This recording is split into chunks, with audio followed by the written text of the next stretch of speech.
2005 کے زلزلے نے بہت سی کہانیوں کو جنم دیا تھا۔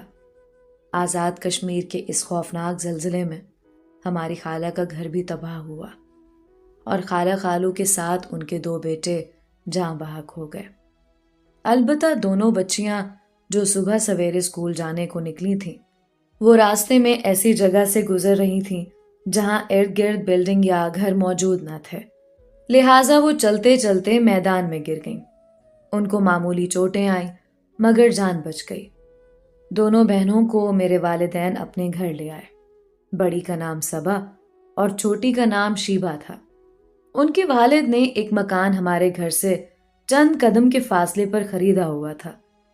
ان کا ارادہ اس گھر میں شفٹ ہونے کا تھا، مگر قدرت کو یہی منظور تھا کہ انہوں نے اپنے آبائی گھر میں زندگی کی آخری سانسیں لیں۔